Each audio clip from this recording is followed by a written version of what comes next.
Sports, sports, sports, sports, sports, sports, sports, sports.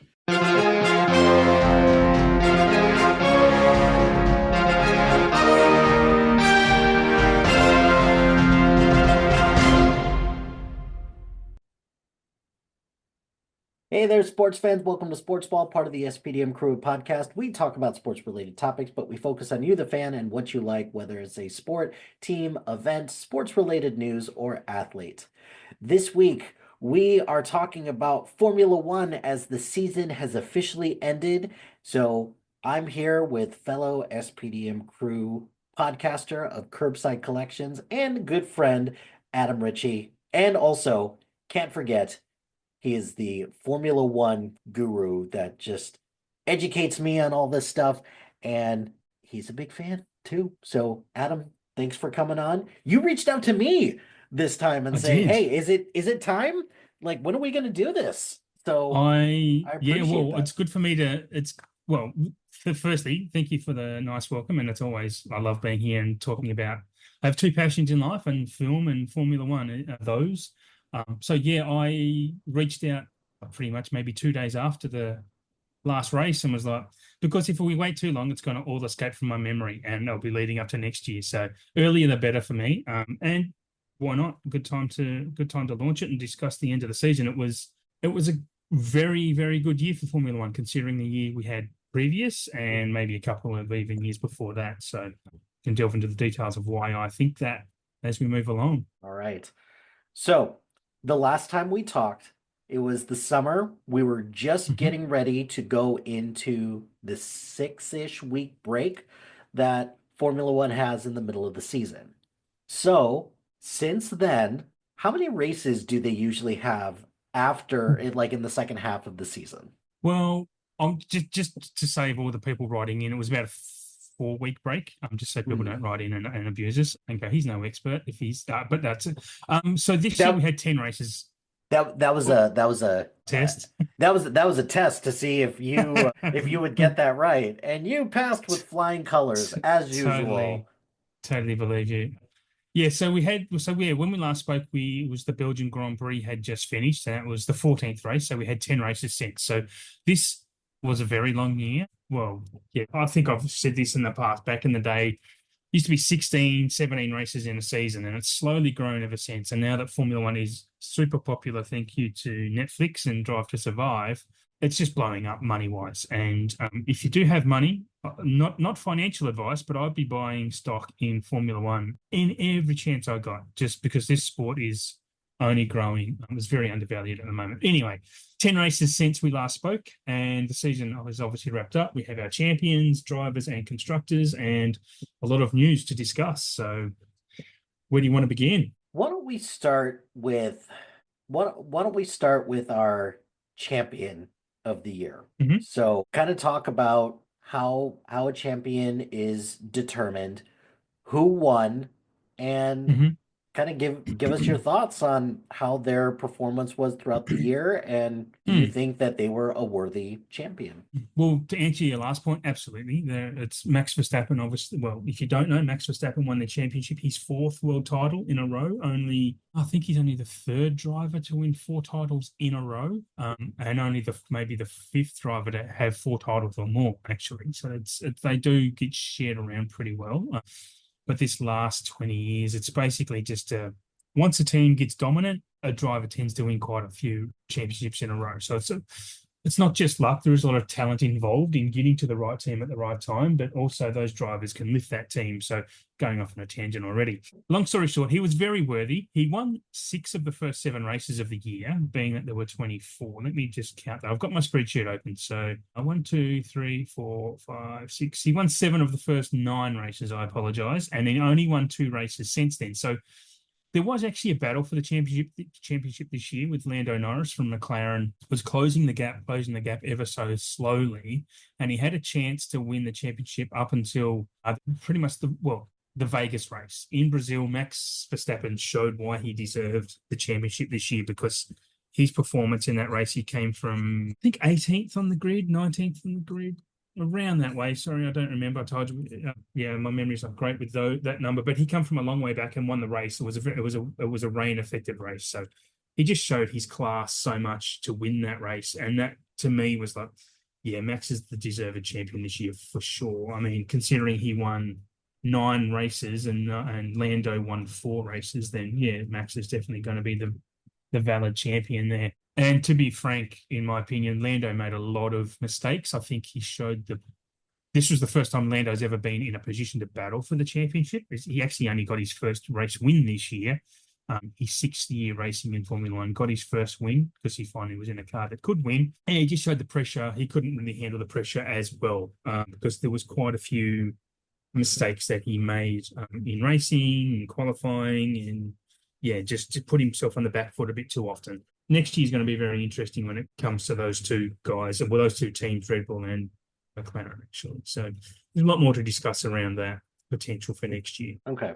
Reminder for those who do not know Formula One that well, how is a champion crowned? Is it based on points, or is it just based on a winner-take-all final race like there is in the movies? Oh, no. Obviously that's how all racing is determined, I guess. But kind of talk a little bit about how you do crown a champion when it comes to Formula One. Basically, it's whoever has the most points at the end of the year. So each race is worth the exact same amount of points, 25 for the winner, 18 for second, 15 for third, and it goes all the way down to 10th place. So top 10 cars get points during a race. There are, I won't get into the sprint racing at the moment, but there are points awarded for sprint races. They're held 6 times a year, and they are added to the championship value as well. After I just said I'm not going to get into it, I went immediately into it. So, but basically, each race is equal on its value. So, yeah, each from a championship perspective, each race is as valuable as all the others. Got it. Yeah, there's no extra points for certain types of races. Yeah. So the American races don't get extra points, or maybe they should get less points because they were late to the party, and they're trying to impose NASCAR on the rest of. You could never do that. I mean, they would still race the way they race. They wouldn't try less, but you couldn't do that. Right. You couldn't do that. Yeah. 10 races, the second half of the season. Any particular race highlights or any particular race that you enjoyed more than others? I enjoyed Azerbaijan very much because my local boy Oscar Piastri won that race, but it was also a really intriguing race to watch because Oscar made a killer overtaking move on Charles Leclerc, or Charles Leclerc, as you say in French, and basically Charles was right up his jacksie, like basically within a second for the entire race, maybe 30, 40 laps until the last 5 laps. So it was an incredible defensive drive from Oscar. And it was really, for me being Australian, watching him thinking, please win, please win. It was a very high heart rate race for someone like me, and probably Leclerc fans as well. I mean, I'm a fan of Leclerc, but I didn't want him to win that one. Other races that were great, let me have a look. I'm looking through my spreadsheet to figure out. Like I mentioned before, Brazil was a really good race. The rain tends to mix up the results, and it didn't fail this time. There was a lot going on, a lot to follow. There was a red flag, which means the race stops and restarts, and a lot of drivers received a lot of bad luck, and a lot of drivers received a lot of good luck from that happening because it basically elevates their position. And then, there's a lot more to delve into. I could probably speak for half an hour on why that was the case. To be honest, the Vegas race is always good I think the Vegas race it promotes good racing. The circuit promotes good racing. On paper, that circuit looks like Spider Pig. It looks like an upside down pig. It looks very boring, but it does promote great racing. And when they first announced Vegas, I did get into a bit of a scuffle on a Facebook forum about it. The track looks terrible, it looks crap, and I'm like, I guarantee it's going to make great racing because it looks a lot like the Austrian track. It's a lot of stop-start, slow corners. And Austria always promotes great racing. And I proved to be right. So I was very happy with that. Other races that were great. I mean, I'm just trying to delve into my memory here, mate. It's Italy, Monza. Monza was fantastic. McLaren, that was one where McLaren dropped the ball a little bit. They should have won that race quite easily, but they only came second and third. Charles Leclerc had a great strategy and helped them win that race. Oscar Piastri, another race he should have won. that dude could have won 5 races this year, but was let down either by his team or a bit of bad luck, a bit of strategy. Could have been Oscar fighting for the championship rather than Lando if the cards had to fell the right way for him. But we'll see what 2025 brings. So when we last talked over the summer, one of the things that was coming up was driver movement, where there's certain drivers, certain prominent drivers were either benched or released in favor of something else, or someone else. So what happened? What happened there the rest of the season? Yeah, so some decisions were made, and the big talking point we started off with was that Hamilton is moving to Ferrari and he replaced Carlos Sainz, and Sainz hadn't found a seat. He was being courted by a few different teams. So he's ended up at Williams, who actually finished second last in the championship this year, Williams. So they are not a strong team, but he's gone there because he signed a 2-year contract. So he sees the value of their future and better than the other options that he had. So that was a big decision from Carlos, and everyone, well, including myself, obviously, is on the same page that Carlos seems a little hard done by in how he was treated, how he was kind of unceremoniously dumped by Ferrari, because he's a great driver, a great teammate to Charles there. So seeing him in a Williams is kind of a bit heartbreaking because he will be at the back of the grid, but it's going to be also interesting because he has a very strong teammate. So everyone's going to be intrigued to see who wins that battle between himself and Alex Albon, who has a very good reputation as well. So whoever comes out on top of that one is going to only grow their career a bit further as well. Interesting. Okay. So this season of Formula One, what's going to stand out to you? How are you going to remember this season? Because you mentioned how the sport has exploded in popularity, which I know it has because ESPN, there's a podcast that I listen to. It's called ESPN Daily, and they did a whole thing about Formula One. And they wouldn't do that if it wasn't going to be something that they were popularizing and championing. So you mentioned how last year was a bit of a dud, and this year was quite exciting. So how are you going to remember this Formula One season? From a sporting perspective, it's the year of McLaren. McLaren came back and they actually won the Constructors' Championship, which was a massive feat, considering at the very start of last year, they were pretty much the worst team on the grid. And so the upgrades, what they brought to that car, absolutely is phenomenal. Because I don't know if it's ever happened really in the history of the sport that a car's come from so far behind to be the championship winning car, like within 18 months, like the quickest car on the grid. From back of the grid to the quickest car on the grid within 18 months it's unheard of. It really is. It's incredibly rare. So I'm going to remember it for that. I'm going to remember it for the fact that we had 7 different race winners, 7 different race winners. 4 different teams won at least 4 races or more. That is also very rare if you go through the history of the sport and see who's won what. Just as an example, in 2022, Verstappen won 15 of the 22 races. The year after that, he won 19 of the 22 races. And so that's why this year lives up a little bit, because we saw different drivers winning. And people often ask me, who's my favorite driver? My favorite drivers, I don't necessarily have a favorite driver. I love the sport for the sport. I like to see different guys win. I champion all of them winning. We just want something close and something exciting to watch for me. Obviously, I have a bias towards the Australian guys, but otherwise, I support the sport, not necessarily even a team or a driver. Yeah. Was there anything about this season that you weren't a huge fan of? Anything that happened either with the races or any news that has come out? Like, was there any, not controversy, but any news that was like, oh, it's not going to look good for the sport? Well, yeah, there's a couple of things I would say. Firstly, Max Verstappen's driving standards, as great as he is, and he probably is one of the greatest drivers to have ever sat in a car. He's not a very sporting-like driver. He pushes the envelope quite a bit when it comes to fairness. He's within the rules. Sadly, they are changing the rules actually for next year because of the way Max drives. He doesn't. Every other driver, there's an unwritten code of how you drive.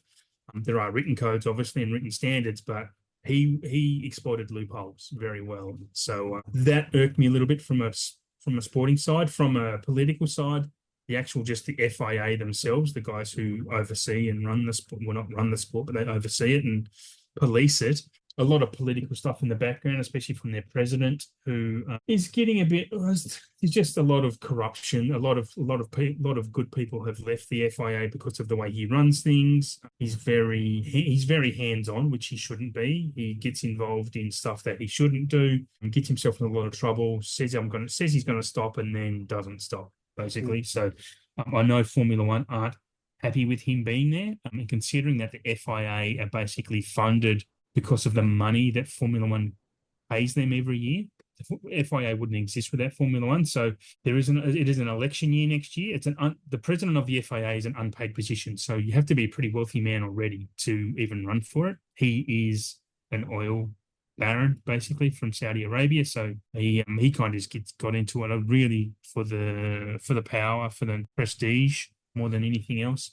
So next year being election year will be very interesting to see if he is re-elected as FIA president as well. Decisions being made, what I was unhappy with, we kind of brushed on Sainz being dumped from Ferrari for Hamilton. I mean, Hamilton's one of obviously statistically the greatest driver of all time, but he is going to be hitting over 40 years old when he starts with Ferrari. I mean, he's still very quick, but he's far from his peak now.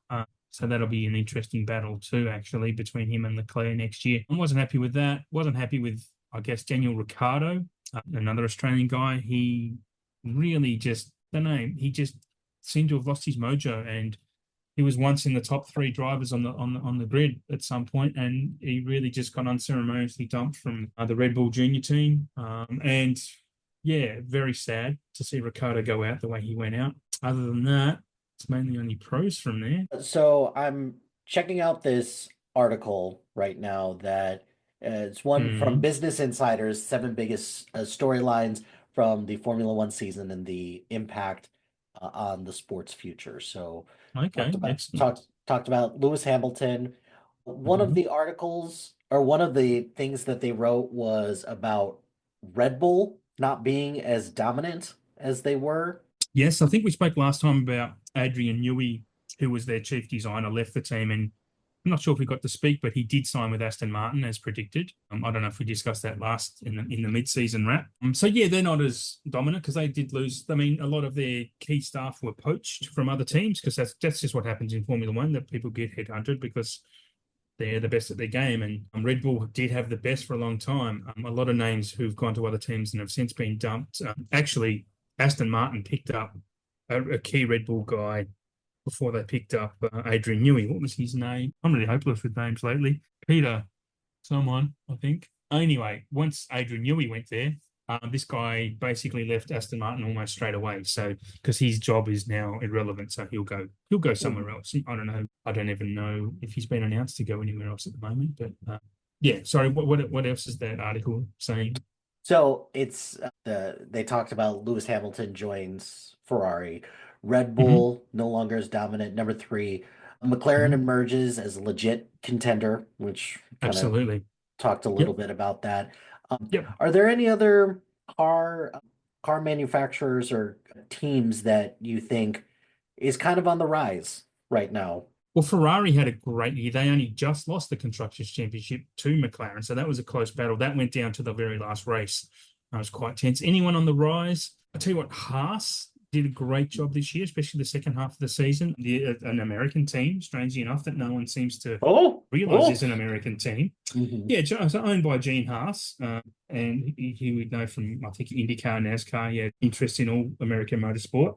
They had a great second half of the year. They go in with a completely new driver lineup next year because Hulkenberg has moved over to Sauber, who were turning into Audi, because Audi are coming into Formula One properly from 2026 with the new regulations.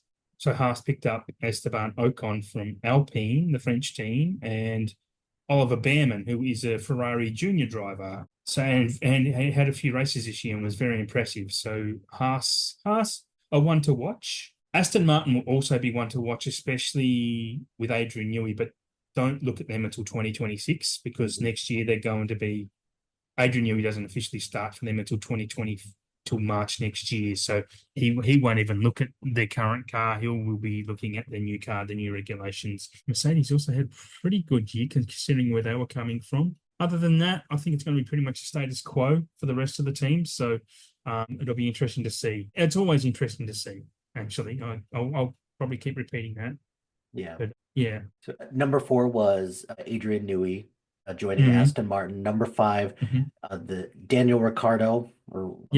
But the next one was who replaced Daniel Ricciardo, which yeah. Go ahead.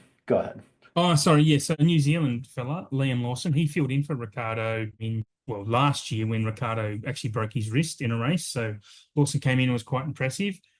And at the moment, as it stands, Red Bull are still deciding whether or not to keep their Sergio Perez, their second driver, because he had a terrible, terrible year. Like he was, after the first 5 or 6 races, he was just nowhere. And he's the reason that Red Bull lost the Constructors' Championship this year, because he was just pathetic. He was hopeless. I'm probably going to get death threats from that from some of his fans, but Red Bull have, the rumor is he has a contract for next year, but the rumor is that Red Bull are going to have to pay him out of that and get another driver. And for some reason, God only knows, the rumor is that they're going to be picking Liam Lawson. I don't understand why they wouldn't be picking Yuki Tsunoda, who is their other junior driver. Well, not a junior driver anymore, but he's their other driver in their junior team, who's outperformed. He ended Ricciardo's career. He ended Nick de Vries' career. He was a world champion in Formula E, and he's outdone Lawson this year as well. So I don't understand why they'd be choosing Lawson over Tsunoda, but I guess we're waiting for the official word. But the strong rumor is that Lawson will be filling in for Perez and be Verstappen's teammate next year. So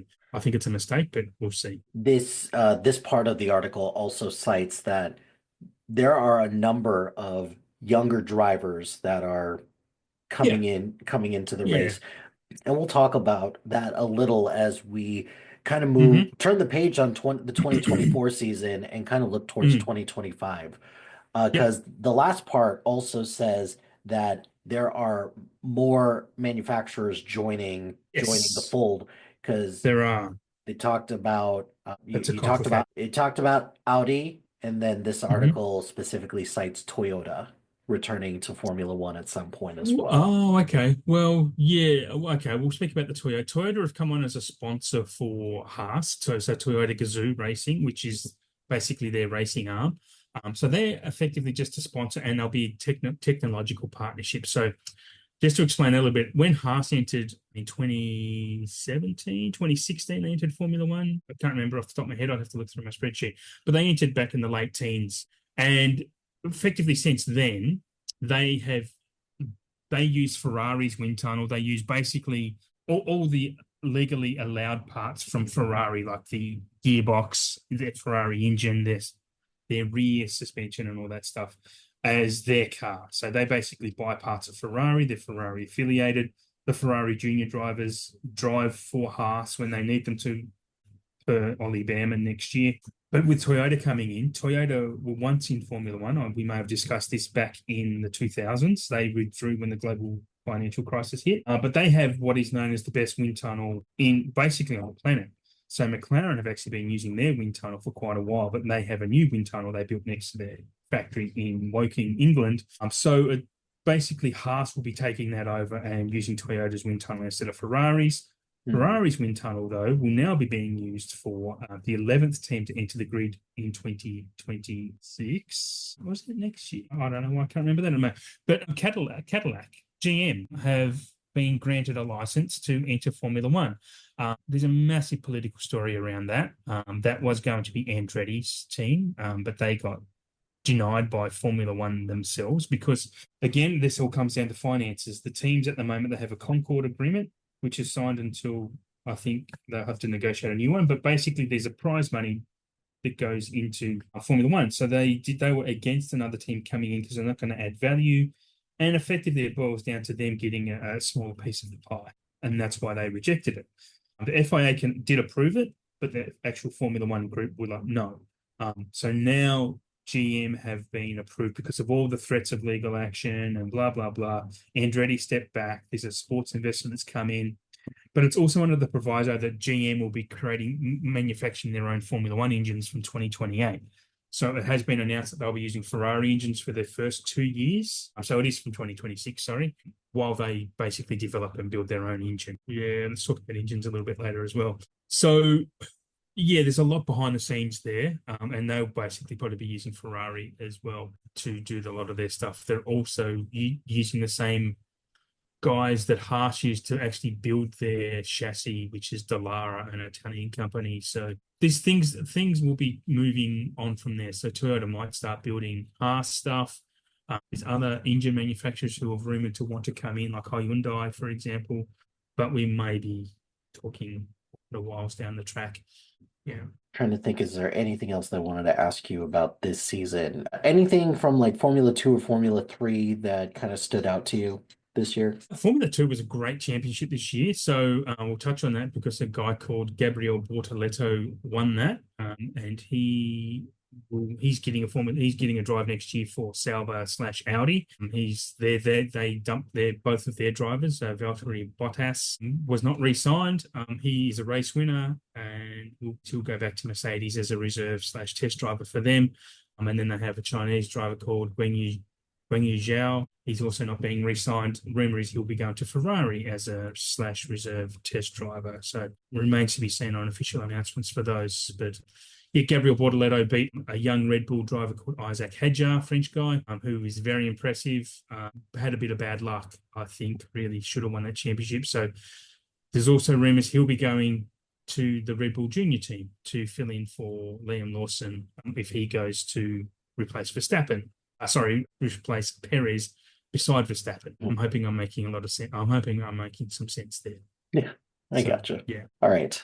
Anything else that you wanted to talk about in terms of 2024 and anything that stood out to you before we start turning the page and we look ahead? I'll mention one thing about, because we're talking about engines, Alpine, who are a French team and manufacture their own engines because that's Renault.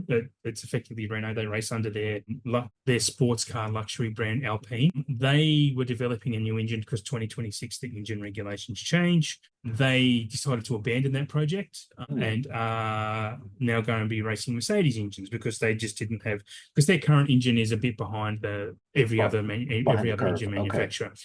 Yeah. So they're a bit down on horsepower, basically. So the powers that be decided to go against that. The actual guys who work at the factory had a strike, but they've kind of reassigned them to their other motorsport projects.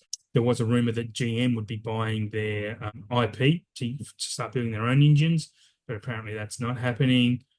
So yeah, the fact that Alpine, Renault are now going to be using Mercedes engines will be interesting. So they might be a team on the rise next year, going back to question you asked a while back. All right. Let's look ahead to 2025. 2025. Now, the season's over. What does a typical off-season look like for Formula One? Because whereas in other sports you have transactions going on where player teams are moving, or you've got the preseason or spring training to worry about, depending on the sport. What does Formula One off-season look like? Because races start back up in, I'm assuming February, March? Okay. March, yeah. First race next year is in Australia, actually, because of late they've been starting in the Middle East, in Bahrain / Saudi Arabia. They were racing in Jeddah, but they've moved them backwards because of Ramadan. So Australia will start, and I think actually my calendar, Australia, China, Japan, and then Bahrain will go back in April once Ramadan has finished. So how does it look? Basically, it looks exactly the same as during the season, except there's no racing. So they're still working their ass off developing next year's car. They immediately after the last race of the year in Abu Dhabi, they had a post-season testing Pirelli's new tyres for next year, because they do change construction of the tyres to make them stronger, because the cars are quicker, which puts more G-load on the tyres. They've got to make them a bit stronger, but keep them still quick and durable and blah, blah, blah. So they have, I think, a 1 or 2 day test. They test a rookie, and some drivers leaving their current teams were able to test for their new teams. So basically, yeah, it looks the same. For the drivers can do whatever they want, obviously, because they're rich as hell and they don't have any commitment. So they'll probably be on their yachts in the Mediterranean or skiing in the Alps and, doing what rich young guys do in their 20s absolutely should do and would do. Right. Yeah. Must be nice not to have responsibility Yeah, out there right now. absolutely. And not have to worry about the rent, and you can, yeah, and whatever. Anyway, whatever. Yeah. I'm just going to sound like a bitter old man if I get into that conversation. Good on them. They risk their lives a lot. So, yeah, they deserve what they get. Absolutely, they deserve. Probably deserve more, actually, some of them. But for the poor guys at the factory, yeah, they're still working their ass off developing next year's cars. They have to redesign new parts. They're doing a lot of stuff on their computers, wind tunnels, using up the last of their allotted wind tunnel times, and blah, blah, blah. Then they've got to manufacture parts, and they will do, I think, a pre-season test. They have a couple of, I don't even know what they're doing next year for next season's test, but they basically have 3 full days of testing in Bahrain to try out the new cars to see how they are, and then to come to Australia. And that's basically it for a post-season Formula One. So you mentioned before that 2026, there's going to be new engine regulations. Are there going to Yes. be any different car regulations for this coming season? No, nothing's changing on next year's cars. There's a couple of different like minor changes to do with the DRS, and just some loopholes being closed that teams were exploiting. But other than that, the cars are pretty much unchanged. So so that's why any team that was strong this year is more than likely to be strong next year as well, unless they screw the pooch majorly somewhere in their design phase. But there's going to be a lot of carryover parts, and they'll just keep developing. Well, yeah, okay. They may keep developing depending on, because they're going to have to put all their resources then into 2026 when the cars they're shorter, they're going to be narrower, they're going to have all new engines, all new suspension. The whole philosophy of these cars is changing from the aerodynamic philosophy of these cars is being forced to change. There's going to be more moving parts. Front wings will also be opening, right, as well as the rear wing. So engine's going to be using a lot more electronic power, fully biodegradable fuel, so no actual fuel, or completely sustainable fuel sources. And yeah, because they had a target to be carbon neutral by 2030, and they're beating their target, which is impressive. And it makes the cars more road relevant too. And that's what Formula One was always used for back in the day, because it is a prototype sport. It is a prototype racing series. So a lot of stuff that you have in your car today was developed because of Formula One in the 50s and 60s. Honestly, yeah, a lot of that. So they have worked hard over the last decade to bring cars more road relevant, because they were leaning away from that quite a bit. Yeah. Hence the hybrid engines and so forth now. You mentioned that there's going to be a new crop of drivers that Yes. that potentially they love, at least. Yeah. Because Well, who knows what happens between now and then. However, the Mm. ones that you do know, the up and Mhm. coming ones, are you excited about the prospect of the newer drivers out there? Is it a little Yeah. bittersweet considering some of the people that they're replacing? What do you think? Look, it's the circle of life for Formula One. It happens all the time. I am always excited to see new drivers come in. And next year, after we had our pre-season chat where I said this is the first year in history that there's been no new drivers on the grid, no rookie drivers. Next year, I think it's going to be one of the times where there's almost the most. So we've got at least 4 coming in. There may be 5. Depending, there's only 2 seats not decided for next year, and that is Red Bull and Red Bull Junior Team second seat, and we've discussed that enough. But we'll start at the I'm not going to say the top, but we'll start from Mercedes. So they, with Hamilton leaving to go to Ferrari, they have signed, and I may have mentioned this in the mid-season chat once that was confirmed, that they're signing an Italian driver, Andrea Kimi Antonelli, who's a Formula 2 driver who is very young. He's just turned 18 in September, and is super quick though, has got a great reputation about him. He was not at all impressive in Formula 2, but was impressive in everything else before that.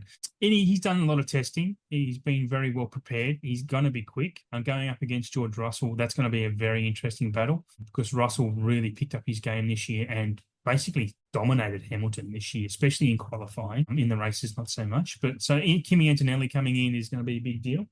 I cannot imagine being 18 and doing something like this. I think of all the stupid shit that I did when I was 18, and I'm like, what am I doing? What am I doing with my life now Yeah, that man, these 18-year-olds are coming of age and driving in Formula One? And making more money than I could ever imagine. Well, yeah. Well, okay, they actually just released. I'll go. Do you want to go? We'll go into the money now because they've Yeah, actually just let's do released. it. Yeah. And these figures, I don't know how accurate these figures are. Okay, but they released driver salaries for. I'm going to go into page because I think it was published in there. They published the incomes of the drivers this year. Do they is that like a standard thing, or is that something that they do every now and again? It's kind of standard, but it's also a guesstimate. I'm just going to, sorry, because some drivers get a lot of their money from bonuses. And I just want to give you examples of that because someone like Kimi Antonelli, when you mention the money, he's not going to be paid a massive base salary. He will get most of his income from bonuses, for example. So this year, for example, Oscar Piastri raced for McLaren. He's only his second year of Formula One. His base salary is reported to be $5 million, but he also made $17 million just from bonuses because he won 2 races, he finished on the podium 8 times, and he helped the team to a Constructors' Championship. So the rumor is he got $5 million as his regular salary plus 17 on top of that. Someone like Max Verstappen, he was paid a base salary of $55 million, and I think this is in US dollars, by the way.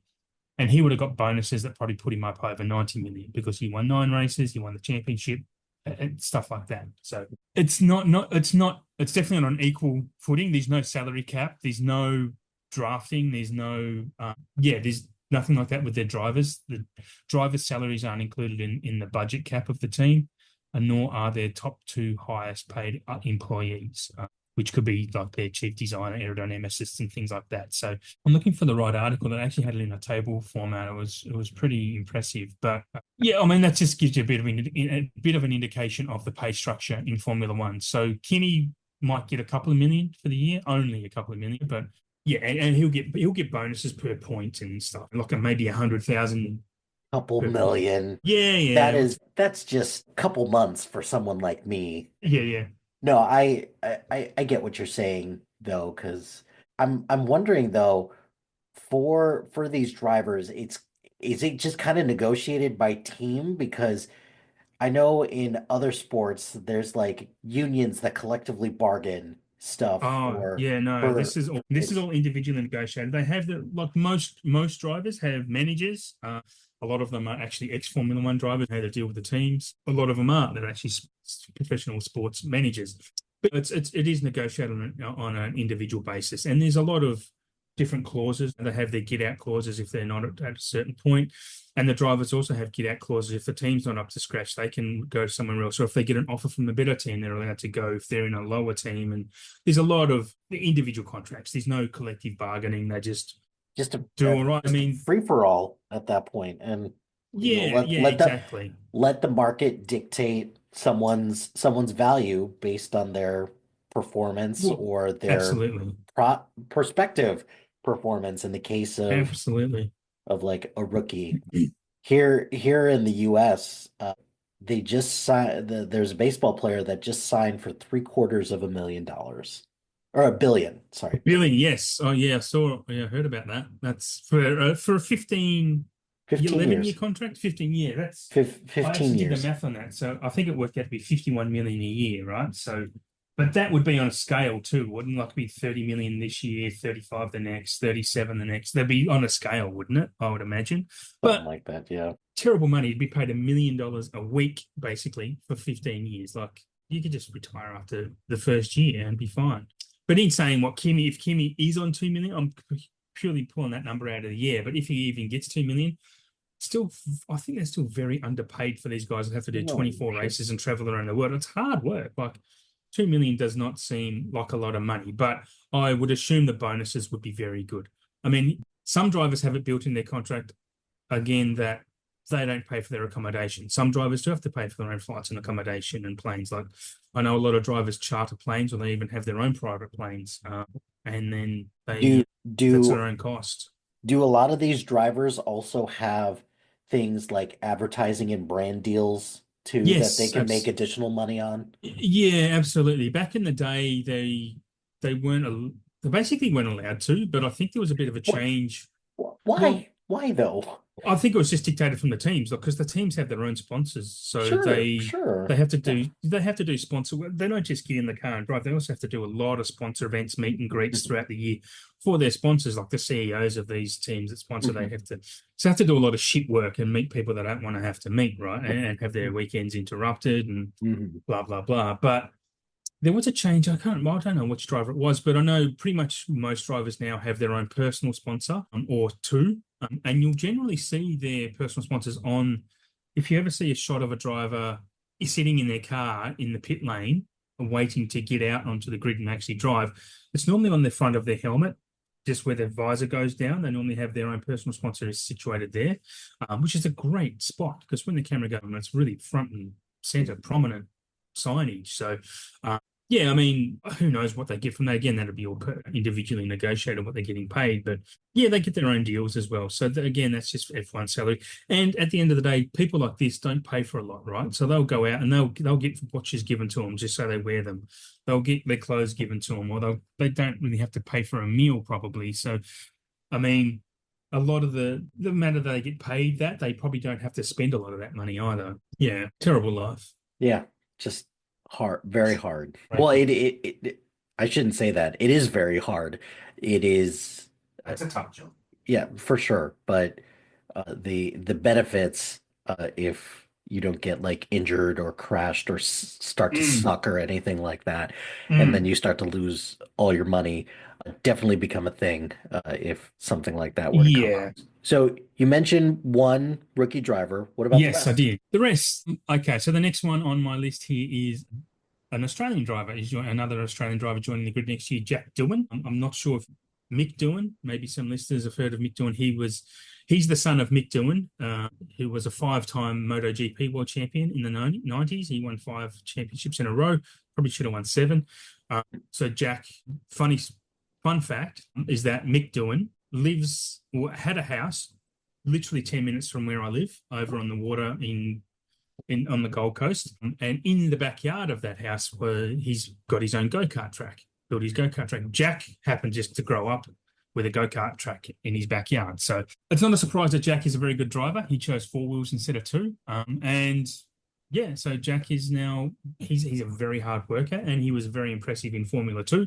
Going to be very interesting to see how he goes next year. I have high hopes, but he also doesn't have as big a reputation as some of the other guys. Does it kind of, what's the best way to put this? Because so this year in the NBA, LeBron James, who turns 40 or who's about to turn 40, his son got drafted and is in the league now.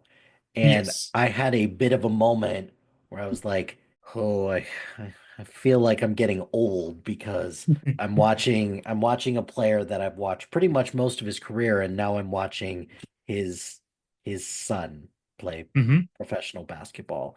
Is that kind of a similar feeling that you have with this particular driver? Yes. And also, does this happen a lot in Formula One, where son of a prominent driver, a la a Dale Earnhardt Jr., even though Dale Earnhardt Jr. may be one of the most overrated racers that there is out there, but oh wow, for Formula One, does that happen a lot where a son comes in? It is starting to be honest, some generational stuff. So especially in the lower formula at the moment, like the best of the best generally make Formula One, right? So even the sons of great ex-drivers don't always make it. Michael Schumacher's son Mick was in for Formula One for 2 years. He was not impressive in Formula 2, even though he won a championship. That was kind of almost gifted to him. And he wasn't that impressive in Formula 1 either. And he basically got the arse and hasn't been back since. He has been a reserve driver for Mercedes. I mean, he's a very good driver. I mean, these guys are good, but Formula 1 standard, no. So that's what remains to be seen with Jack. I think his hard work will get him there. But, I mean, back in the 90s, Damon Hill was the son of a 3-time world champion Graham.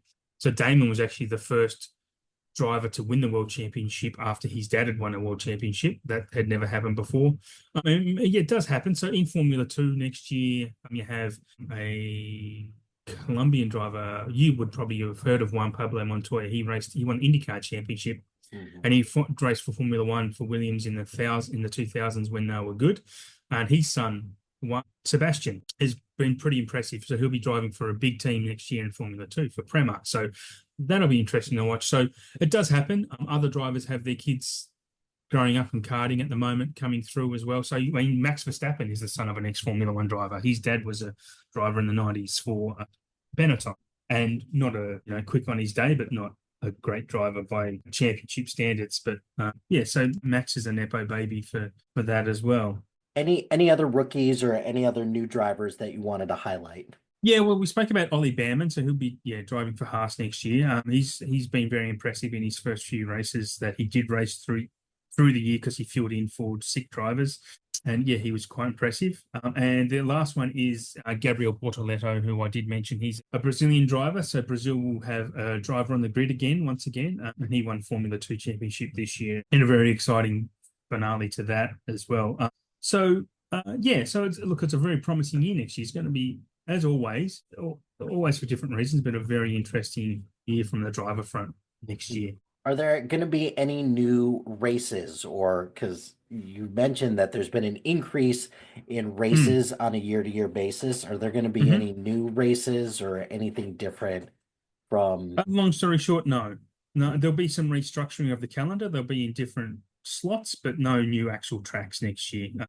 All the same races from this year, just maybe in a slightly different order in some cases. Yeah. For you, any plans to go to any races or do anything special for any of the races? Unless I happen to fall into a pile of money that I can keep at some point, maybe, but otherwise, no. I just bought a new car, so I have no savings anymore. The joys of responsibility and adulthood, right? Yeah.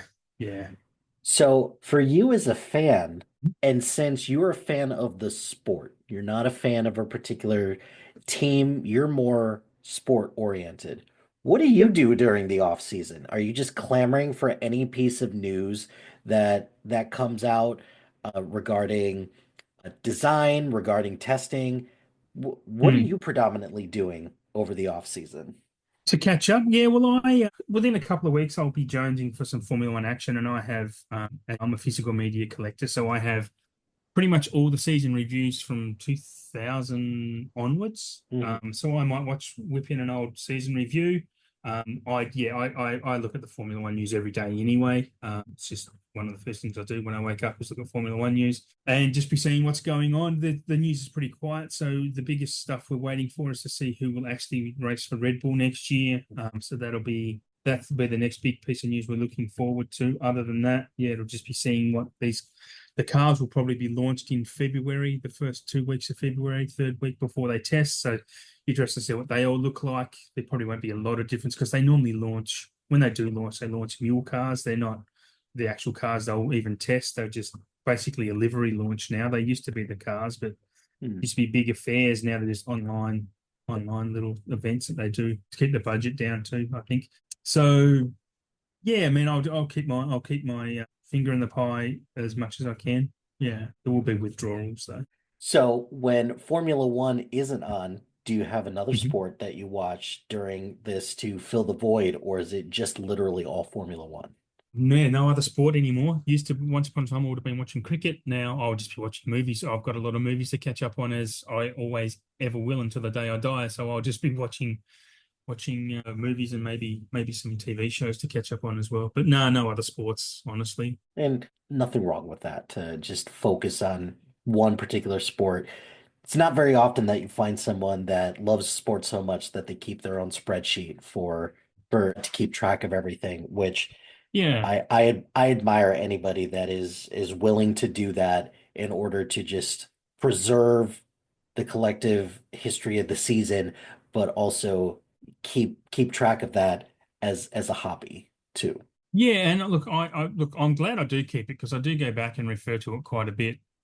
Just because some of the stats I keep are quite interesting.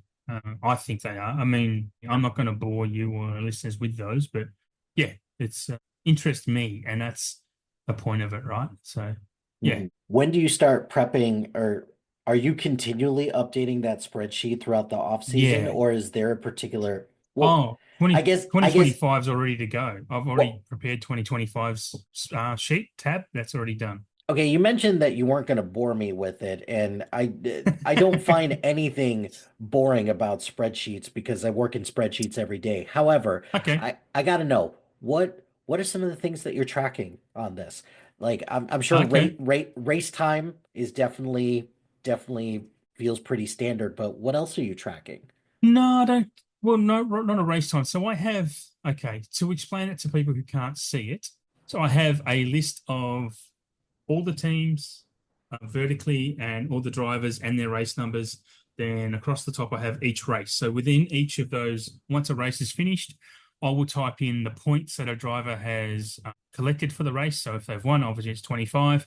And then if they're outside of that, I'll just be putting 11th. If they finish 11th, 12th, 13th, whatever. So on the right-hand side of that, I have another chart where I track how many times they finished in a position in the race. So that auto fills based on where I've input that data from how many points they've collected in the race. So for example, if they've won the race, I type in 25. This chart will automatically count that as a win. So it's already set up to say, it's a count if formula basically. So if it notices the number 25, it will calculate that as a win. And obviously I have columns to keep tally of their total points. And then I also track the constructors' points by adding together the drivers' points. Within that, I also calibrate how many times they finish in the points, how many times they retire, how many podiums, how many poles, how many fastest laps they've won, and also I track the percentage of time cars have retired across the entire grid, and that was the interesting stat I was telling you about. So, for example, this year there was only 10.63% of retirements, where the year before it was 13, the year before that it was 16%. And this kind of goes down to how the formula, this is the new formula began. So as far as the sporting rules stay the same, or the technical rules stay the same, you'll see the percentage of retirements reduce as they build better cars and more sturdier cars. So underneath that, I also keep the pole times, and I do the fastest lap times and the percentage of the fastest lap compared to the pole lap, and then drivers finished on the podium, who's got the fastest lap, and blah, blah, blah. It's without seeing it, it's hard to explain it. So I also keep a table within this chart of firsts. So drivers or teams have achieved their first milestone of some kind. So a driver who's got their first win, or their first podium, or their first pole position, or their first race will be in that chart. So I can look that up one day and go, oh, when did Jack Doohan have his first race? And I can see it was in Abu Dhabi 2024. So I have things like that as well. And also the sprint race points now, because they have sprint races. There's something very admirable about the way that you keep track of everything Formula One related, and it helps. Like, it obviously helps you a lot, but even though I don't see it, I could tell just how passionate you are about Formula One. So this has been your third time here. I Mm-hmm. appreciate your time, but more importantly, I'm looking forward to the discussion about the 2025 season when it starts back up. So, Yes. looking forward to a preseason talk, probably late February, maybe early March, depending on Mm-hmm. when is that first race in March in Australia? It'll be mid-March. I actually just closed my spreadsheet. It'll be mid-March. So I reckon if we do a pre-season before then, we can talk about how testing results went, and then maybe give some predictions and see how spectacularly I fail. I mean, well, who knows? Maybe you'll be spot on. So we'll have to see. But Maybe. Adam, thank you very much for your time as always. Where can the people find you if they want to continue talking about Formula One?